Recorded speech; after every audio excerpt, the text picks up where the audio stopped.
Hello, I'm the Nostalgia Critic. I remember it so you don't have to. Christopher fucking Walken. What can you say about him? No, really, what can you say about him? I don't know. He is the strangest actor on screen. His delivery is odd, his expression's unique, and there's just nobody else like him. He's like an alien on holiday who decided to relax on Earth and just do whatever the hell he wants. And let's be honest, he is awesome. Whether you think he's a good actor or a bad actor, there's no denying that he is just so much fun to watch. His long pauses, spontaneous whispering, and emphasis of words that, quite frankly, shouldn't be emphasized, is irresistible. But let's also be honest, he's phenomenally awkward, and he makes for many wonderfully uncomfortable moments. And I'm counting down the top 11 of them today. Why top 11? Because I like to go one step. Yawn. Okay, you know why. This is the top 11 most awkward Christopher Walken moments. Okie dokie, artichoke. Bruce, shame on you. The ice is gonna break! This guy, he's unfucking believable. I gotta have more cowbell. I have spilled champagne all over your boobs.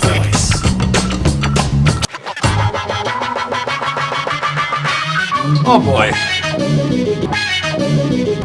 Number 11. The Death Threat from Joe Dirt. I'd like to say this is one of his stranger roles, but we still have 10 more slots to fill. In this movie, he plays a particularly strange school janitor. There's one scene where a lab experiment goes wrong and Walken is in the hallway dancing. That's strange enough, but then he just suddenly does this. What'd you say? Oh, yeah. You're talking to me all wrong. It's the wrong tone. You do it again, I'll stab you in the face with a soldering iron. Where did that come from? Why is he threatening a fire extinguisher? Did a fire extinguisher kill his dog? But then it all comes full circle, sort of, when Kid Rock enters into the scene. Hey, Dirt. I thought I told you, buddy. Nobody wants you around. Hey! You're talking to my guy all wrong. It's the wrong tone.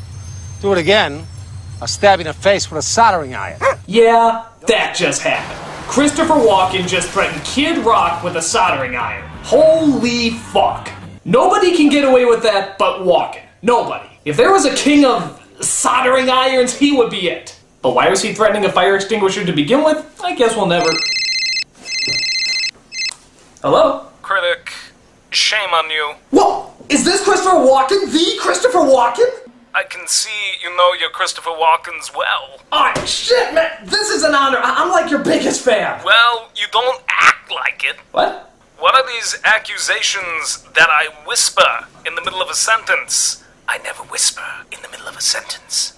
And this idea that I have long pauses, Critic, I never have long pauses. Well, Mr. Walken, just screw whatever I say, okay? Because as far as I'm concerned, you're the king. I know, but nevertheless, you must know why I threatened that fire extinguisher in Joe Dirt. Oh, please, let me know. I don't remember. Awesome, I'll take it. Yes, alright, love you. Love you too. Bye. What just happened? Number 10. The pie scene from Geely. Considered sort of a classic bad movie, it was rumored that the filming of Geely is what got Ben Affleck and Jennifer Lopez together. And we can only assume that the viewing of Geely is what broke them up. But there is one scene where Walken comes in and delivers yet another strange and awkward scene. He's talking about some serious shit at first, and for a while it seems like it's going to be a straightforward moment. This federal prosecutor out here, the one with Stockman's testicular matter clutched in his fist, this very federal prosecutor's little brother. Any of this sound familiar? But then... Man, you know what I'd love to do?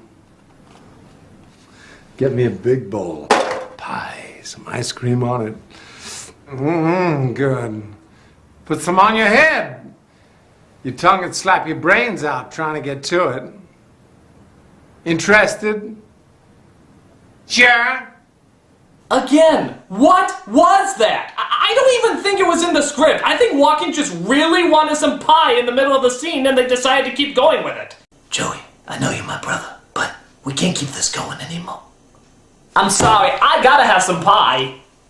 What else can you say but pie? Put some on your head. Number 9. His performance in the Ripper video game. If you watch Spoonie's videos, you know all about this, and there's no denying that Walken brings his trademark weirdness to this video game cameo. You come this close to finding out what it's like to be a human shish kebab rotating in one of our fine penal institutions. My favorite is how he fucking eats that cigar. Shouldn't you at least light it first? It's like a little boy trying to play a grown-up with his father smokes. Yeah, I smoke. I smoke all the time. Also, it's just Walken at his Walkenest. I mean, look at him. He can't stand still. No, please don't. Not the Herald. And it's got a doctor named Burton who practically invented the field. She's a real ball breaker, though. You know what it's like? It's like he's doing an impression of Christopher Walken now. Because even the real Christopher Walken wouldn't be that over the top. What do I gotta do? Write fuck off in Braille on your forehead? Get out of here. Plus, who else can actually cut their head open and act like it was just a paper cut? No! Walken's Oddities definitely makes this one of the few video games that's just as much fun to watch as it is to play. This guy is unfucking believable. Number 8. The Headless Horseman from Sleepy Hollow. This is one of those strange movies that I think was supposed to be bad, but I'm not really sure. It certainly has a lot of those Hammer horror trademarks in it, and I think that's what it was going for. I think. But either way, the funniest part of the movie is Christopher Walken as the Headless Horseman. Good God, what perfect casting is that? You see in the movie, before he got his head chopped off, he was a bloodthirsty madman who loved violence and gore. Look at his teeth. He actually has sharp teeth. How does he eat soup without biting his tongue? On top of that, he never has any dialogue. All he ever says is... How does he even communicate with people? Would being at the drive-thru be a little confusing? Taco Bell, may I take your order? That's 5 quesadillas, 2 soft tacos, and a large water. Did you want any sauce with that? Medium spicy? All right, I'll give you 5 packets. 7 packets, I got it. Pull up for your total. Plus, I love this scene where he's almost trying to hit on the Miranda Richardson character. Talk about uncomfortable. Hey, baby. Are we, gonna do it? That's fantastic. I love the taste of human blood from a woman's mouth. So bloody. Who else could play the Headless Horseman than a man whose head we're not sure is all there? Number 7. Hello? Critic, before I go, I just wanted to leave you with some parting words. 2 mice fell into a bucket of cream. One drowned, the other struggled until he drowned. The moral of the story is don't fall into a bucket of cream. Number 7. The Abduction from Communion. This is based on the supposedly true experience of Whitley Strieber. Supposedly. Apparently Walken plays Strieber in this movie as he relives his questionable kidnapping by aliens. And it's... well, watch.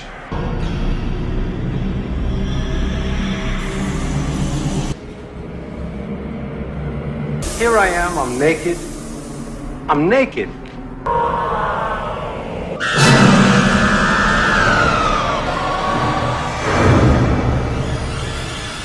This is about as silly as you can get without being intentional. You got alien puppets from Spencer's, a dissection of a Tim Burton toy, and a body probe that can probably make you sing like Sarah Brightman.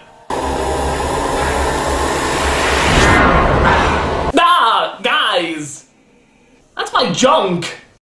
Luckily, they never do show his cowbells, but this still proves to be one of the strangest things ever. I mean, ever.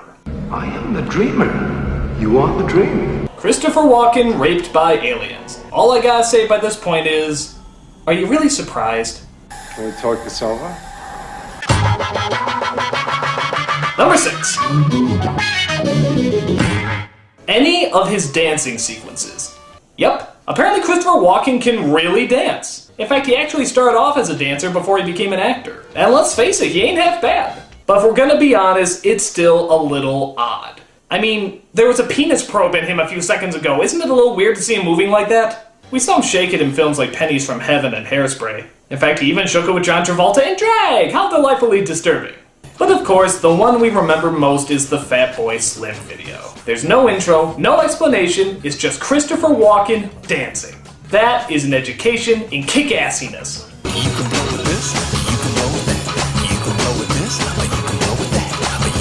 It's just so cool to see a guy like that move with so much energy. He just starts off sitting down and just out of nowhere starts dancing. He dances through the hotel, jumps off a balcony, starts flying, lands back on the ground, and then sits down again. Hard fucking core. Let's face it, there's no way his dancing couldn't somehow put a smile on your face. Well, maybe almost no way. You're timeless to me.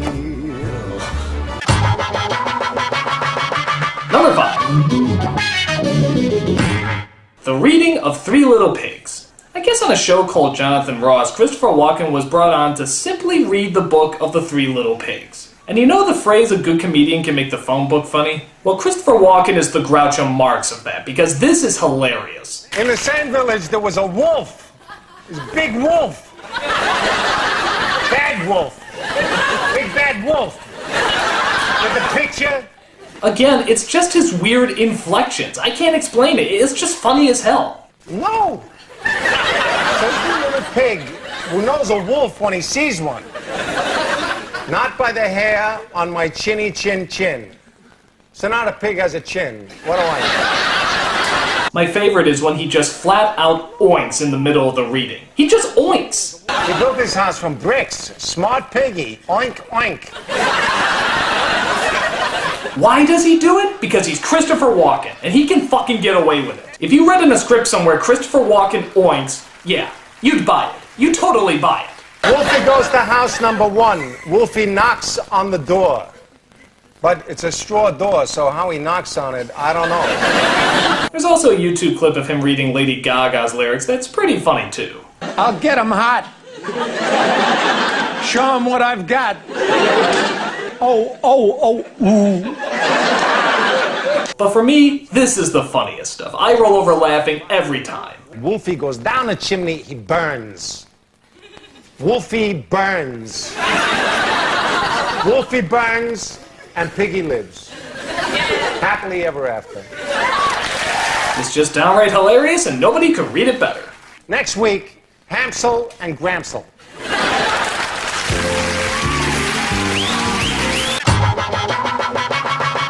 Number 4. The Banker and the Country Bears. First of all, I know what you're thinking. They really made a movie out of this shit? Well, yes. Yes, they did. And the shit this shit was based on is just as shitty as the shit you've shit out before. I mean, it's bad. It's really bad. But the one funny thing in all of it is that Christopher Walken plays the evil banker who wants to destroy this place called Bear Hall where the Country Bears used to play. Take about a half hour to bulldozer to the ground. Oh, yes. Do that. What makes this so funny is not how goofy he plays it, but how serious he plays it. Since that day, I've been plotting my revenge, waiting for the day I destroy the place that brought me misery. Well, that day is tonight. It's like whenever he's supposed to play something serious, he plays it goofy. When he's supposed to play something goofy, he plays it serious. It's totally backwards. Do you like the sound of crunching wood? I do. One of my favorites is when it shows what he does in his off time. He just dances around in his underpants and bunny slippers, and then once in a while, destroy the model of Bear Hall, just for his own amusement. Oh no! Oh no! Country Bear Hall his big crush. Yeah, what do you do in your off time? Get laid? Loser. Oh no! But on top of that, there's one line that just kills me. As a crowd comes in to save Bear Hall, Walken just has to say this one line, "This is not over, bears." Pretty silly, but also straightforward. But now listen closely to just how strangely he says it. This is not over! Bears! Who talks like that? Nobody does! This is not over! Bears! It's like he was saying the line and then in the middle he just realized that there were bears in the movie. This is not over! Bears! Well, he's certainly the only memorable part of this movie. Or I assume he is, considering I just fast forward through any of the scenes without him. But hey, as long as he's there, there's always going to be something good. Oh yeah, and he also does this. Bizarre. Oh my word! Number 3. The brother in Annie Hall. This is probably one of the shortest of the Walken roles, but for some reason it really leaves an impact with people. Woody Allen is visiting his girlfriend's family and Walken is her brother. He sits there, doesn't really say much, smiles. It all seems to be going down pretty pleasantly. But yet again, out of nowhere, he says this. Hi, Dwayne. How's it going? Can I confess something? Sometimes when I'm driving, on the road at night, I see 2 headlights coming toward me. Fast, I have this sudden impulse to turn the wheel quickly, head on into the oncoming car. Anticipate the explosion, the sound of shattering glass, the flames rising out of the flowing gasoline. Why? Just why? Why would he say that? Why would he confess that? Who is this strange, uncomfortable person? I have to go now, Dwayne, because I'm due back on the planet Earth. Oh, and just to make things better, somebody has to drive Alan and his girlfriend home. Guess who they get?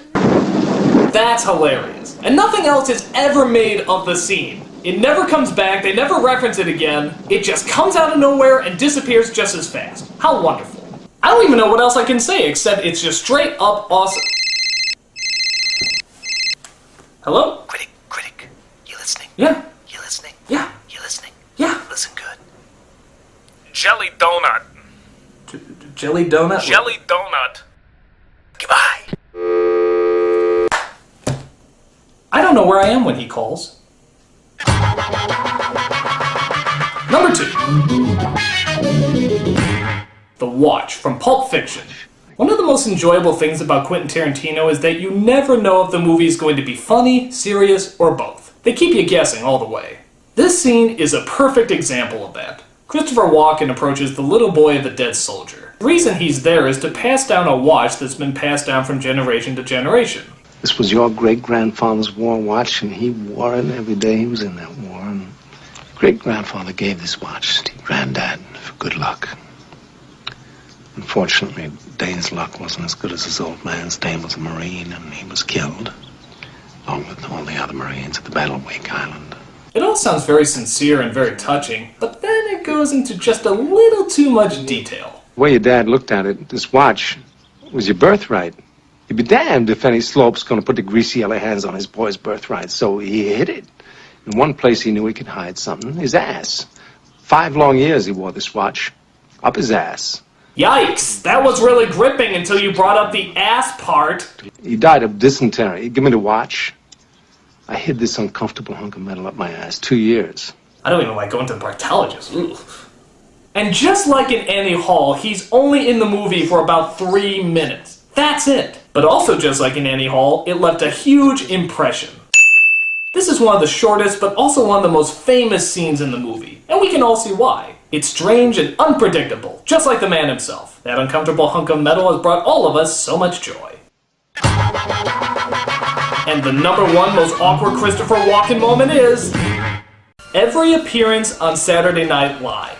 Now don't get me wrong, I love Christopher Walken on Saturday Night Live. The Continental, more cowbell, has me laughing every single time. But let's be honest, his presentation is awful. Every second you can see him reading his lines. In fact, he does that in other movies too. You ever notice that? Look how often he stares off the screen. There's so obviously a cue card there. In fact, look at this scene from the Continental. You actually see him adjusting the cue cards. On top of that, he constantly gets the lines wrong, despite the fact that he's even reading them. There's one opening bit where they actually make fun of the fact that he reads his lines all the time. It's when he tries to sing the song Tomato, Tomato.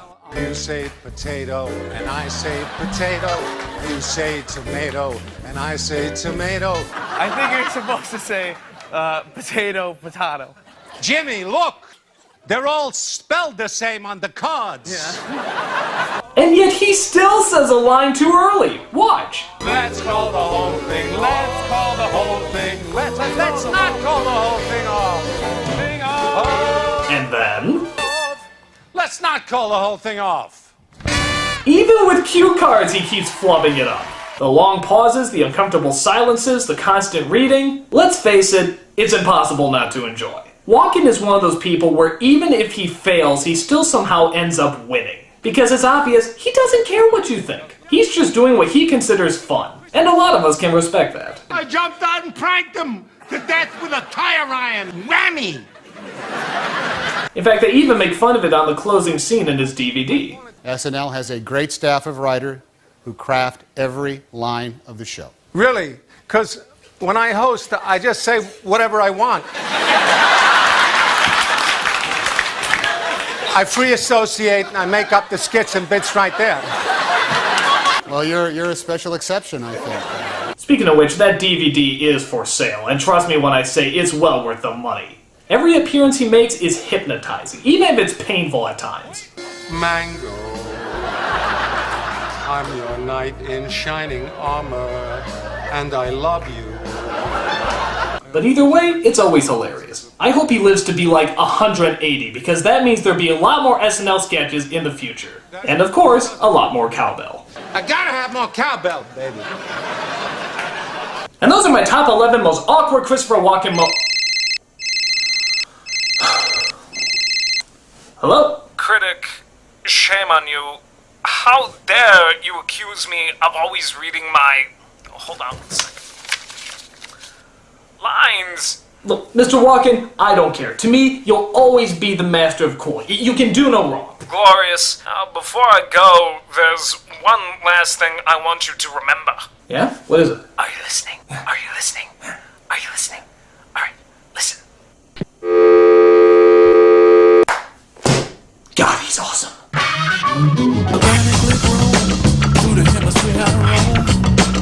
To make love to the angels of light. I'll stab you in the face with a soldering iron.